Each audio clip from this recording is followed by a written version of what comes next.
forsi qabel il-1960s konna mrobbin kulħadd bħala Kattoli, konna ngħidu Malta hija 100% Catholic, Malta għandha l-moralità Kattolika,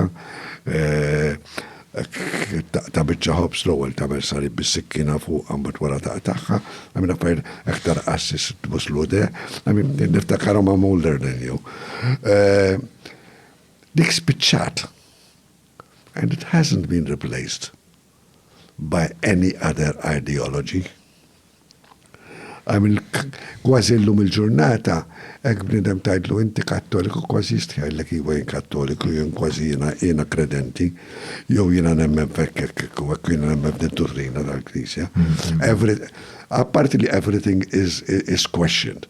Li huwa ħaġa tajjeb li people question, pero memx a shared philosophy la daħal il-soċjalizmu minn flok la daħal il-liberalizmu minn flok la daħal ma nafx l-altruizmu minn flok.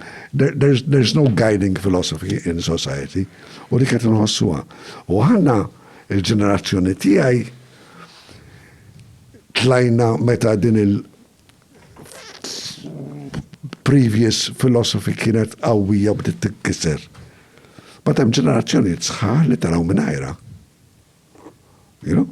U x'inhi l-ankra li taqqat is-soċjetà illum? L-ankra filosofika. U għandek risposta li batlek xi ħaġa bil-credit card daxxa. U fil-fatt dik jien naħseb illum kont qed newdem ftit fuq għaliex. Biex ta' tisma l-nis jgħerdu jgħadu speċali li l-flus saru Alla.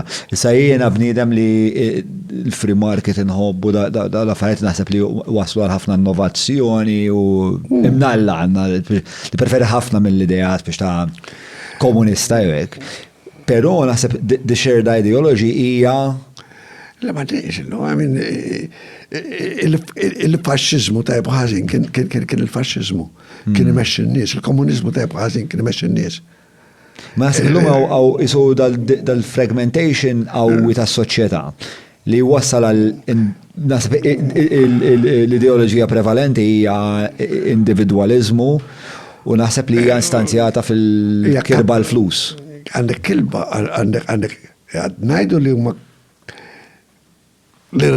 kapitalizmu u liberalizmu ekonomiku. Fl-istess ħin, kolħat għandu, ħanajda bil-Malti, għanżit għal min għandu, kien għandek u jimmandix jina nejra lik, u kolħat irrit, imma ma jissapportix li ħadd ieħor kollu li mandu xew.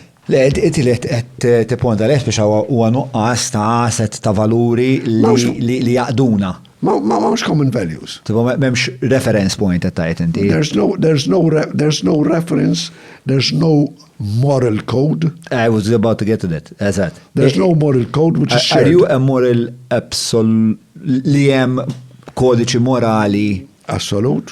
Le. Yes, ħanamlu hekk. Qed ngħid lew naħiva fl-istess ħin. Objectively there must be a truth somewhere. That whether that truth is shared or seen by everybody is something else. U mux kull kifatlek, mux kull morali huwa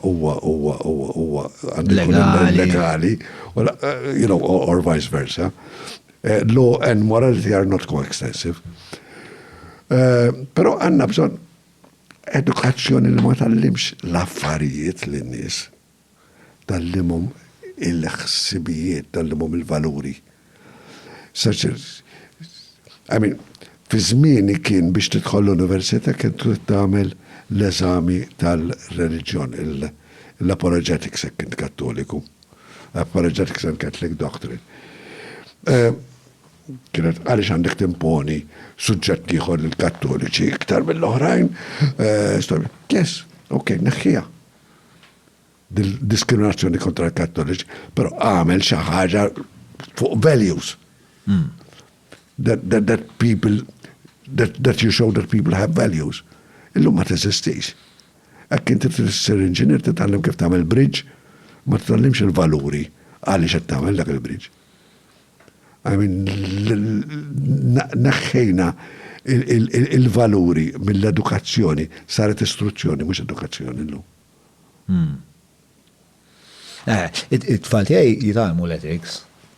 Ma nafx ma nafx il-kurrikulum x'involvi, minni m'għandix idea, speċa. Ovvjament it-tfal tiegħi kellhom ħafna fuq etika u fuq valuri u kif jaħsbu minflok b'xiex. Però isu tajt li illum nafu ħafna what imma not so much the why. So, yes, and for what? What and not for what? And what and not for what.